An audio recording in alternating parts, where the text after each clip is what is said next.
Hi, Peter. Hello, Kevin. Hi, you wrote the book We Love Events. It's a book actually in Dutch. Yes. But in the latest edition, there is a very interesting part on events in Corona times. Yes. Because at a certain moment, the editor, he called me and said, Peter, there is a sixth edition coming in September. So, well, if there is a sixth edition, we can do some changes. And of course, I think that right now, you cannot write something about the marketing of events and about events without looking at Corona. What's happening? What is Corona doing to events? So it would be a little bit strange not to talk about Corona in 2020. Yeah, you start the book with a strong opinion. You were mentioning that most of the virtual events are deadly boring. Yeah, they are deadly boring. We have live streams, but sometimes you wonder if the guy isn't dead there on the other side. If it's not a dead streamer, especially with DJ sets. I don't know how DJs think that looking at the DJ standing in his living room or bedroom or bathroom or kitchen, whatever, and just bringing something, filming something from a perspective that you only see like this. So no, I'm a DJ right here. You see, I'm the DJ, and then you get very boring and you choose. This is like what's interesting to look at the DJ. So I think it's very important what we can learn out of that is that production value is very, very important within virtual events. Do you have some examples of virtual events of which you think were worth it? Well, there's one virtual event that I saw, I think beginning or somewhere October, the Billie Eilish show, I think it was October, was really a virtual event. That it was a virtual event that used the possibilities of the virtual event. So there was a lot of extended reality. Every track was a different setup with different graphics and so on. So you looked at it, and it was something that you couldn't stop looking at it. It was really, of course, Billie Eilish is also a great performer, and still there was a lot of spontaneity. It was not like a overproduced show. But the extended reality made it into something different than just a copy of a real-time live. Very good show, Billie Eilish. But I think that's part of the ascension of, obviously, that something virtual cannot be just copy-paste of live. Look, I think that one of the very strange events was Nick Cave. Nick Cave did a show alone at the Crystal Palace, whatever. It was just like Nick Cave doing a live show at the piano, and that's it.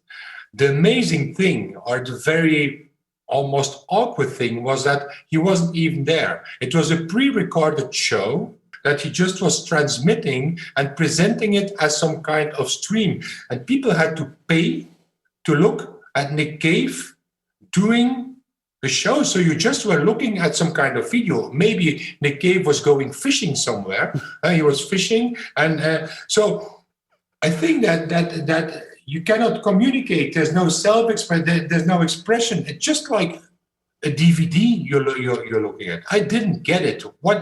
That was copy, live, paste, virtual.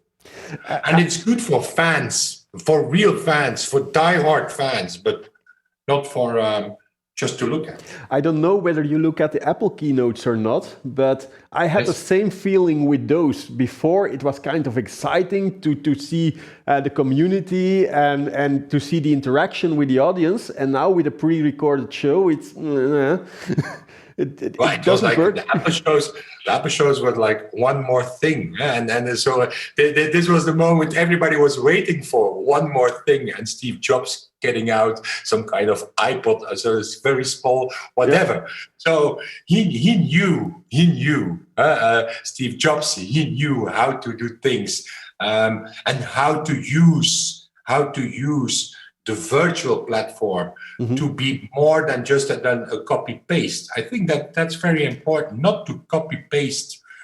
If you do copy paste, the only thing you get is like if you like to drink beer, Kevin. Yeah, occasionally, yes. Yeah, okay. So That's the political correct answer. So just think that somebody gives you beer without alcohol. If you like to drink a real beer, well, you drink beer without alcohol, and you say, "Oh my God, I miss the real thing." Yeah. So, and that's if you do a copy paste of a real time event into a virtual event, it even makes you miss. It makes you even miss more the real time event. If you look at Nick Cave sitting there, you say, "Yeah, I want to see Nick Cave in the Roma in Antwerp or in Sportpaleis. I want to see a real live show of Nick Cave." Yeah. It's beer without alcohol. What did you think of Tomorrowland? That's a worldwide example. Yeah. If you look at the production of Tomorrowland, it was amazing. They used also an engine of a game platform to just for the production.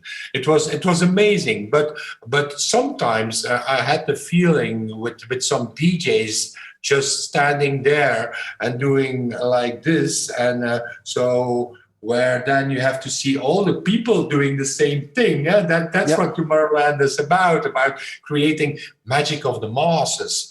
So it was not magic of the masses. They tried to create the magic of me sitting there. So it was also with some of the DJ sets. I got the impression of beer without alcohol or champagne without sparkles. You have champagne there in your decor and decoration there. So it's champagne without the bubbles, without the bubbles. There was one set of Eric Prydz that really was amazing. Also a set that wasn't a copy-paste of a DJ set, but was a set designed especially for the virtual event. Storytelling, good music, great graphics. Really, you just were looking at it, and even if you didn't like the music so much, you just kept on looking at the DJ performance. Great, Eric Prydz. So, if I'm correct, what was mainly missing was some interaction with the audience. Well, yeah, if you can have an interaction with the audience, then that's a surplus, of course. With Tomorrowland, there was no interaction because you could not make an account and just be part of the audience there. So a good example of where there was interaction, and I think gaming is always is showing the way, because gaming is some kind of virtual event, was Travis Scott in Fortnite, where the gamers all had an avatar, and they just could interact. Gaming is about interaction. Sometimes it looked a little bit funny, all those gamers with some fire and making some strange movements. But anyway, people can interact with each other, and they have some kind of the impression of interacting with the artist, because you're just standing at this distance of Travis Scott. You're looking at Travis Scott. Oh my God! So I think it's important to get that interaction within virtual events. Do you think that model of Fortnite-like virtual events could also work for B2B? Well, I think what it shows, Fortnite, is that the interaction is important. And of course, with B2B events are about interaction. So you do not even have to push the people to interact. You go there, and the success of a B2B event is just if people interact, it's a successful event. I find it amazing that some of the platforms that you can use, I think it's Hyperfair or something, you can use it, and the first thing you do is that you get into a dressing room and you can choose your outfit to go to the virtual event. That's a way of self-expression, adding some self-expression and being part of the event. And of course, then you can make a chat room and you can leave your business card and so on.